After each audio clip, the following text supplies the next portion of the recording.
नमस्कार, मैं राजेश शर्मा और 7 इंडिया न्यूज में आपका स्वागत है।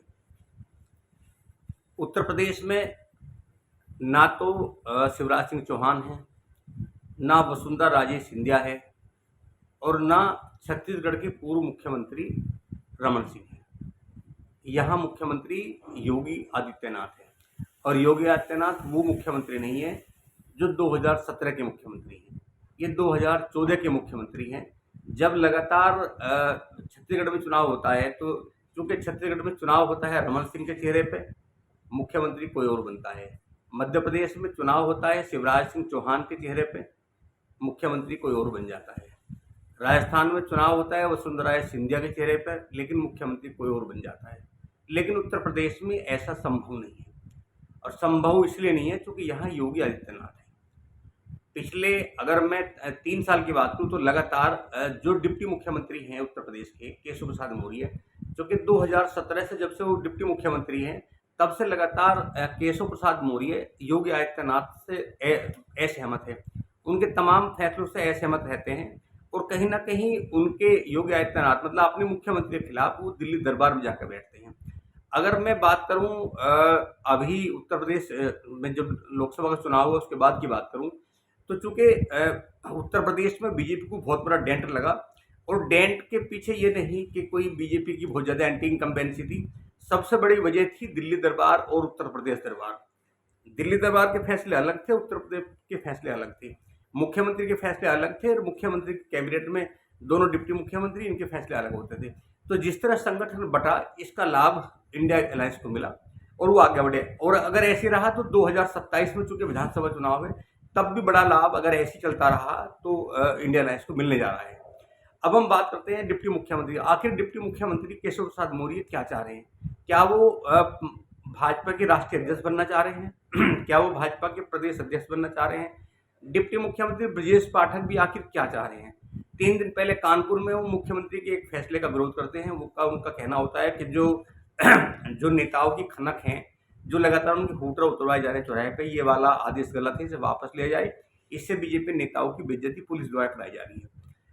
केशव प्रसाद मौर्य लगातार आप सब देख रहे हैं वो लगातार दिल्ली दरबार में हैं। 4 जून को जैसी मतगणना का रिजल्ट आए तब से ना वो किसी कैबिनेट मीटिंग में आते हैं और ना वो अपने कार्यालय में आके बैठते हैं।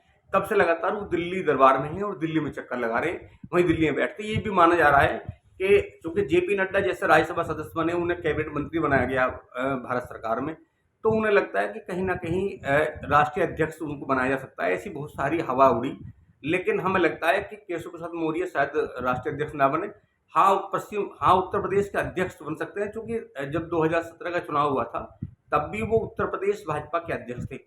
अब मानना यह है कि जिस तरह 4 जून के बाद में योगी जी एक्शन में आए, एक तरफ ये माना जा रहा था कि जो दिल्ली दरबार है वो कहीं ना कहीं के मुख्यमंत्री योगी आदित्यनाथ को हटाकर, ये मंशा थी, ऐसा सुना गया कई बार कि अगर दिल्ली में पूर्ण बहुमत की सरकार आती है तो जैसे ही शपथ ली जाएगी योगी आदित्यनाथ को पहले ही दिल्ली किसी मंत्रालय में मंत्री पद की शपथ दिलाई जाएगी और उत्तर प्रदेश में किसी और को मुख्यमंत्री बनाया जाएगा। लेकिन ऐसा हुआ नहीं, क्योंकि भाजपा 272 के जो जादुई अंक है वहां तक नहीं पहुंच पाए, उससे पहले पहुंची। और इसलिए भाजपा को जो एनडीए के दल हैं, जो घटक दल शामिल हैं, उनको मनाने में कहीं ना कहीं भाजपा लगी रही। इसलिए योगी आदित्यनाथ से ध्यान हटा। इधर योगी आदित्यनाथ ने, उन्हें पता था कि लगातार जिन मुद्दों पर बीजेपी हारी है उत्तर प्रदेश में, उन मुद्दों पर फोकस करना है, उस पर काम भी करना है। यहाँ भी एक तरफ दिल्ली दरबार में शपथ ग्रहण का प्रोग्राम था, दूसरी ओर उत्तर प्रदेश के लखनऊ दरबार में चीफ सेक्रेटरी मतलब मुख्य सचिव का कार्यकाल समाप्त होने को था। क्योंकि मुख्यमंत्री के मुख्य सचिव होते हैं प्रदेश के, उनके बिना कोई ऐसी वजह नहीं है कि प्रदेश चलाया जाए। हालांकि बहुत सारे अफसर होते हैं, प्रिंसिपल सेक्रेटरी और बहुत सारे प्रमुख सचिव गया होते हैं, लेकिन वो मजबूरी है, जब हमारे पास ऑप्शन है तो मुख्य सचिव होने चाहिए। उधर दिल्ली दरबार शपथ ग्रहण और लोकसभा की तमाम कार्रवाई में लगा रहा। वहाँ विपक्ष का पूरा, जो विपक्ष के सवाल थे उनमें कहीं ना कहीं सत्ता पक्ष घिरा हुआ था। यहाँ योगी आदित्यनाथ ने मुख्य सचिव के रूप में बहुत सीनियर आईएएस अधिकारी, समझदार हैं, काम भी करते रहे हैं, उनका रिपोर्ट कार्ड भी 100% गुड रहा है, एक्सीलेंट रहा है।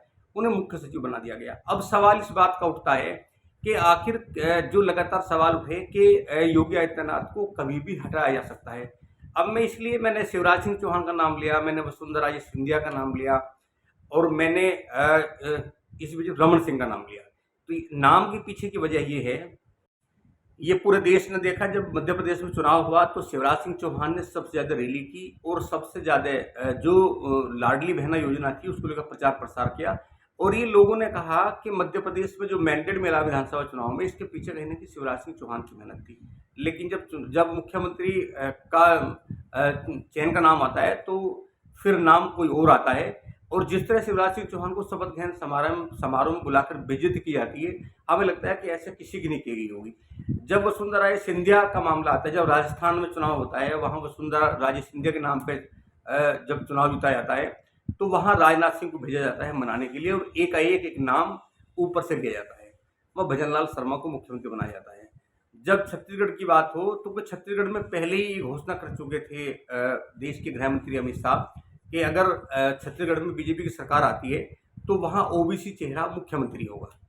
और हालांकि काम वहाँ रमन सिंह ने किया, लेकिन रमन सिंह हो, शिवराज सिंह चौहान हो, नरेंद्र प्रताप सिंह तोमर जो कृषि मंत्री रहे वो हों, टोटल ये जो सब नेता, जब इनके खिलाफ कार्रवाई होती है दिल्ली दरबार की ओर से तो कोई उफ तक नहीं करता है, सब साइलेंट होते हैं। तो ऐसे लगा कि जिस तरह इन चारों को उठा के उधर पटक दिया गया, तो कहीं ना कहीं ये हसर भी उत्तर प्रदेश के मुख्यमंत्री योगी आदित्यनाथ का होने वाला है। लेकिन 2024 के चुनाव में जिस तरह का पूरा अगर मैं क्षत्रिय समाज की बात करूं तो पश्चिम से लेकर पूरब तक जिस तरह बवाल हुआ, और ये नारे भी अक्सर सुनने को मिले कि मोदी तेरी खैर नहीं, योगी से कोई बैर नहीं। इस तरह के नारे भी थे कि मोदी शाह की खैर नहीं और योगी से कोई बैर नहीं।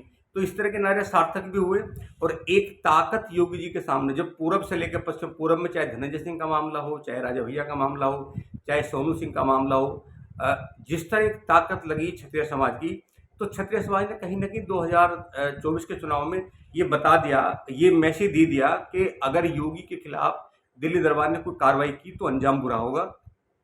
अल्टीमेट अंजाम बुरा कर दिया। जहां एक और मोदी जी उत्तर प्रदेश में 80 की बात कर रहे थे कि 80 सीट, और देश में 400 पार की बात कर रहे थे, और जिस देश ने सबसे ज़्यादा 2014 का मामला हो, 2019 का चुनाव हो, सबसे ज़्यादा लोकसभा सीट जिस स्टेट उत्तर प्रदेश ने दी, सबसे ज़्यादा डेंट बीजेपी को यहाँ लगा। बीजेपी 35 लोकसभा सीटें तक नहीं पहुँच पाई, जहाँ 2014 में उसके पास 71 सीटें थी। तो मेरा कहना इस बात का है कि आज योगी जी के पास ताकत है, योगी जी के पास ताकत पूरब से लेकर पश्चिम, यूपी में उत्तर से दक्षिण तक उनका अपना वजूद है। और जिस तरह लोग खड़े होते हैं, जहाँ तक क्षत्रिय समाज का मामला है, तो क्षत्रिय समाज योगी जी को लेकर एकजुट है। और वो जो ताकत 2024 में दिखाई, क्योंकि इसलिए भी दिखाई गई कि उन्हें लग रहा है कि अगर योगी आदित्यनाथ कहीं कमजोर है, उन्होंने पूर्वांचल में कुंडा के विधायक राजा भैया को इस्तेमाल करने का प्रयास किया। खुद देश के गृह मंत्री उन्हें विशेष विमान से लखनऊ से बेंगलुरु बुलाते हैं और राजा भैया से कहते हैं कि प्रतापगढ़ और कौशाम्बी सीट आपको जितानी है। लेकिन जैसे वहां से वापस लौटते हैं तो एकाएक राजा भैया बदल जाते हैं और वो कहते हैं कि निर्णय मेरा नहीं, जो हमारे कार्यकर्ता, पदाधिकारी, कार्यकारिणी है, जो उसकी मीटिंग होगी, मीटिंग में जो फैसला होगा वो निर्णय सर्वोपरि होगा।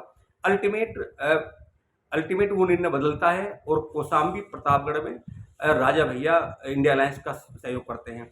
जब जौनपुर को लेकर शोर मचता है तो बाकायदा धनंजय सिंह को पुलिस सुरक्षा दी जाती है, उन्हें पुचकारता है दिल्ली दरबार, लेकिन जब रिजल्ट आता है तो वो उल्टा रिजल्ट आता है।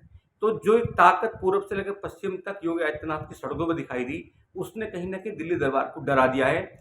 और उन तमाम नेताओं की तरह शिवराज सिंह, वसुंधरा राजे, रमन सिंह, नरेंद्र तोमर की तरह योगी नहीं है। योगी जी ने एकाएक मुख्य सचिव का चयन कर दिया, डीजीपी का पहले कार्यवाहक चयन किया, दिल्ली दरबार की उफ करने की हिम्मत नहीं पड़ी। और जिस तरह दोनों डिप्टी मुख्यमंत्री योगी आदित्यनाथ के खिलाफ है, हमें लगता है कि आने वाले समय में योगी आदित्यनाथ में चूंकि इतनी पावर है कि वो अब दोनों डिप्टी मुख्यमंत्री शायद बदल सकते हैं और इन दोनों डिप्टी मुख्यमंत्रियों को कहीं ना कहीं दिल्ली दरबार संगठन में लिया सकता है, क्योंकि मजबूरी भी है। जिस तरह का उनका विरोध है, तो चूंकि अगर मैं मुख्य सचिव की बात करूं, मैं डीजीपी की बात करूं, तो डीजीपी और मुख्य सचिव मुख्यमंत्री के आदेश से बाहर नहीं जा सकते। और दोनों डिप्टी मुख्यमंत्री अगर उनके सामने बात रखेंगे, कहीं इस तरह की बात होगी, तो हमें लगता है कि कहीं ना कहीं विद्वेष की भावना होगी। इसीलिए अब ये माना जा रहा है कि उत्तर प्रदेश के कैबिनेट में बदलाव होने जा रहा है, कुछ नए चेहरों को डिप्टी मुख्यमंत्री बनाया जाएगा और ये भी हाल ही कहा गया कि अब इसके बाद डिप्टी मुख्यमंत्री एक होगा और सब कबीरा मंत्री होंगे। ये माना जा रहा है कि कहीं ना कहीं ब्रजेश पाठक और केशव प्रसाद मौर्य को संगठन में बीजेपी में बड़ी जिम्मेदारी मिल सकती है और पूरे कैबिनेट में बदलाव होगा, आमूल परिवर्तन होगा। 2027 के चुनाव को लेकर एक अलग तरह की रणनीति होगी और ये तो माना गया कि ये मान भी लिया दिल्ली दरबार ने कि आज योगी आदित्यनाथ इतनी मजबूत ताकत है कि उन्हें बदलना तो दूर, छूना भी बहुत मुश्किल है। तो ये लगातार जो 2027 के चुनाव को लेकर जो लगातार बीजेपी में लगातार जो अलग अलग ग्रुपबाजी बनी हुई है, एक दिल्ली दरबार की ग्रुपबाजी है, एक उत्तर प्रदेश मुख्यमंत्री की ग्रुपबाजी है, एक संगठन का अपना खुद निर्णय है। इसको लेकर चूंकि पिछले अगर हम 4 से 5 साल की बात करें तो लगातार ये सब था, संगठन भी अलग अलग वर्गों में बटा हुआ था और कहीं ना कहीं मुझे लगता है कि इसका फायदा 2024 में इंडिया अलायंस को मिला और अभी ये जो संगठन में जो हाई तौबा है, ग्रुपबाजी है, रुकने का नाम नहीं ले रही और हमें लगता है कि 2027 में इसके भी रिजल्ट विपरीत आ सकते हैं अगर ये ग्रुपबाजी ना रुकी। तो आज हम लोग बता रहे हैं कि मुख्यमंत्री योगी आदित्यनाथ इतने मजबूत हैं, अब दिल्ली दरबार को उन तक बदलना तो दूर, उनके कैबिनेट में किसी मंत्री को बदलाने की हिम्मत कोई नहीं कर रहा है। तो मुझे लगता है कि लगातार उत्तर प्रदेश पर हमें नज़र रखनी है। हालांकि उत्तर प्रदेश की स्थिति बहुत होट है और लगातार नित नए अलग अलग जिस तरह कभी मंत्री बोलते हैं, कभी डिप्टी मुख्यमंत्री बोलते हैं, तो हम लगातार आपको अपडेट देंगे और आप लगातार देखते रहिए 7 इंडिया न्यूज। नमस्कार।